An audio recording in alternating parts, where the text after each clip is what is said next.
oftentimes we can sort of fall into the illusion that the shadow work is just one thing, or that it's only always going to look like a certain thing, that is this one-dimensional thing, but it's not really. It's actually very multifaceted. There are many different ways that we can do shadow work, and there are many different stages on our evolutional path. Our shadow work evolves. So I wanted to give you just a little bit of taster what these different stages can be from the moment we awaken to the moment that we start to ascend and go into our mastery. And this is something that I just kind of observed in my own consciousness. So this is purely based on my experience and what I also may have observed in, the greater collective and other people. Before I get into the phases of shadow work, I did want to also just mention that often we can fall into this assumption that shadows are always negative, but especially when I think about things in more of a Jungian psycho-spiritual perspective, they can also be quite neutral. They can even be repressed and suppressed parts of our psyche that are positive, or that may be perceived as positive. And a lot of these things also depend quite a bit on the culture and the environment that we have grown up in. So that's an important distinction to think about. In the more self-help new age things, we might perceive the shadow as parts of ourselves that are negative. And I think it's, and these are not necessarily things that are unconscious or subconscious, but it's just about perspectives and perspective shifts. So those kind of things.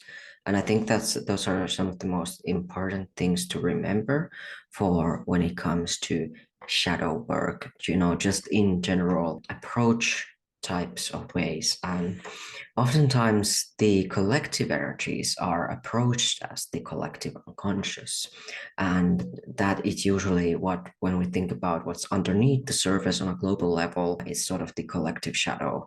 And so these are terms that kind of overlap in that sense. And sometimes there can even be like social causes or conspiracy theories involved with this aspect of shadow work. So there's like many different aspects to shadow work that we can think about. And some of these things I will also discuss in these different stages. So this is just kind of like an overview to these stages, and there may be some deeper conversations as we go on.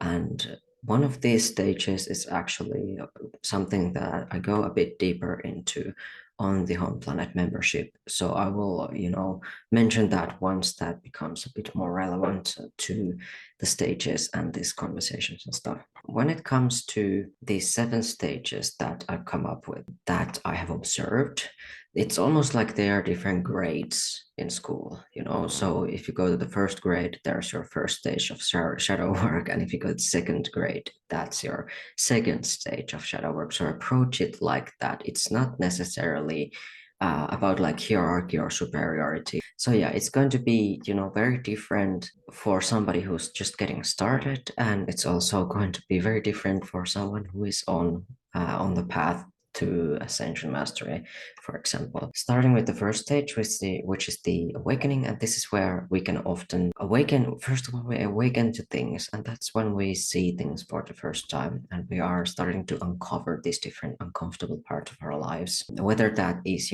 something that's suppressed or repressed, or whether that is something that is just unpleasant. Like I said, there's different approaches, and for different people this is going to look different, but most of the time this is when we start to see these things for the first time. So we're paying first eyewitness to this. And there can also be different, unveiling situations. We might unveil different things and sort of bringing these things to the light. So that is kind of the rookie shadow work. It's the first grade and the first level that we often take. And our second stage is processing. So this is where we start to feel things. We really start to feel this awakening take place. When the first stage might feel a little bit like a tower moment, in the tarot, there's the tower card that is, the tower is being shattered into pieces by the thunder, the lightning. The processing stage is when the healing begins. So we get the star card after the tower. So this is like very symbolical to that. And the water is the very flowy energy between the realms and spaces. Other than the emotional side, on a spiritual level, this is when we start to really process the energies around us. and things are starting to heal on both spiritual and mundane level. In this stage, second stage, grade 2 of shadow work, we are focusing on processing, we are focusing on healing and feeling things.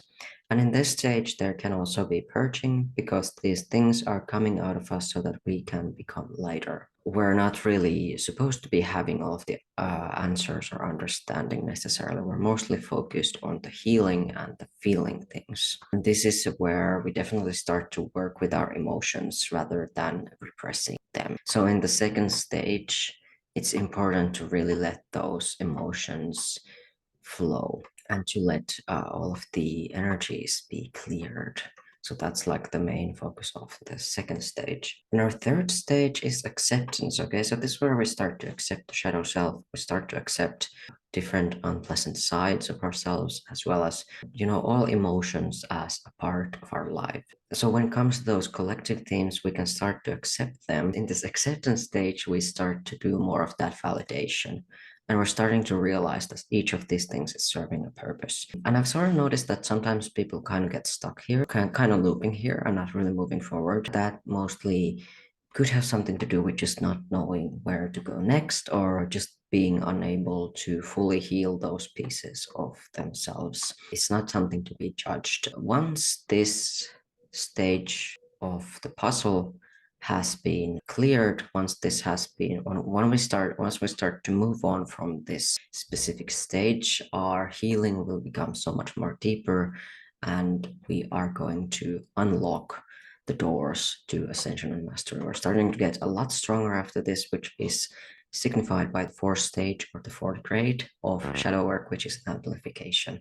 So this is when we start to strengthen ourselves and using even those negative states, negative moods to our advantage, but in a more empowering and positive way. So this is really a stage of empowerment as well. And I've called it amplification because at this stage, we're also seeing like the light will amplify and reveal anything to our consciousness that no longer serves. There can be like, this can also vary in the sort of, I guess, severity to what that is. But usually at this point, we've already kind of learned the basic emotional regulation and emotional processing skills. So we can easily validate our emotions and go through the healing process.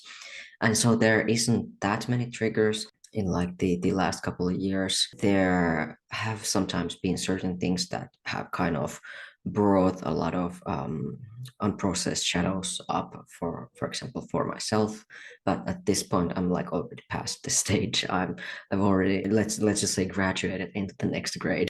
Maybe I will talk about that more in another video. But in this stage, we might maybe need a little bit of separation between ourselves and the source of trigger. So we're not in total oneness at this stage 4 as of yet. Our sort of biggest baggage is behind us when we go into this stage.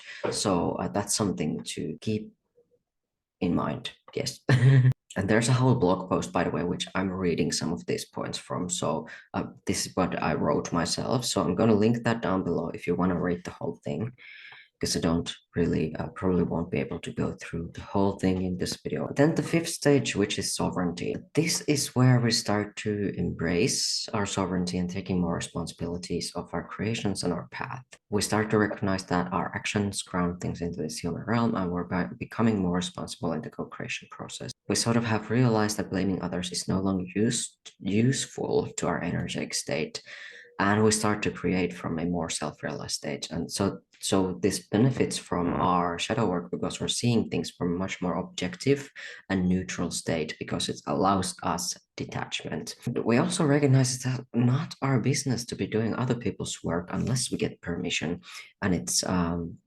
aligned to each one's paths. And this stage is something that I might want to go into, as well in another video. In this stage, there might still be a little bit of, duality and separation that might still be necessary for our growth and our sovereignty. And we start to address collective issues from more of a leader perspective. So we'll start to show the way to a different reality on this planet. And I say currently I'm either in this one, like a little bit fluxing between the sovereignty and the oneness stage. And I feel like these two kind of overlap a little bit to certain extent. Six states oneness. This is explored in the home planet membership. So we explored the home planet. In the home planet membership, we explored this stage a little bit more. I share some of my insights into this, some of my own experiences. And so we start to embody unconditional love and embark upon oneness and unity consciousness. And we recognize these deeper lessons around the shadowy elements in our reality. And we're kind of able to see things from a more bigger picture and divine plan sort of perspective. This is very advanced shadow work, just like the fifth stage as well, because we have to look at these things from a very neutral perspective and objective eyes. Like it just, if we just keep on getting, triggered when we look at these things, we're not going to be seeing them clearly. And that's the thing. That's the reason why this is much more advanced than stage one, because at stage one, you are barely even processing things, right? You are just seeing things for the first time. So that's the difference. And we have to be emotionally and spiritually mature, responsible co-creators at this stage. That is the difference, right? And this is kind of where the last bits of integration start to happen, because we understand these lessons and release these stories from our consciousness. And the collective shadows are addressed as a part of the story on Earth. So that is in very, very short brief in that stage. And as I said, it will be explored more in the Home Planet membership. So check that out in the description below. The link will be there. And you can join and look at the video because it's already up. Yay. And the seventh stage is called Transcendence. So this is a final stage because it's a pure observer stage. And at this point, shadow work may not even be so relevant to us. And this is because everything is created through the 0 point awareness and the void space. And therefore, any shadows are also self-created. And you might recognize that there's some similarities to the fifth stage, but this goes beyond that because we don't really even feel our ego or experience that egoic state of consciousness that much. Because in the fifth stage, we still recognize the I or the I am, and the sort of, to some level, our ego might still be present there, and we might still perceive ourselves as a part of a bigger whole. In the seventh stage, we're basically just walking this realm of source, transcending the human constraints to as much capacity as possible. And so that's as much as I can say, because I personally I've only had a few moments like this. So I do want to say in this stage, even the stories around these lessons and such seem to dissolve in the background because we are becoming very close to that source embodiment and source in a form. And that's kind of what differentiates this from the sixth stage. Because in the sixth stage, we might still look at stories and lessons and karma and those type of things. But in this one, it isn't anymore that's relevant. And even the concept of shadow work feels like old news, basically.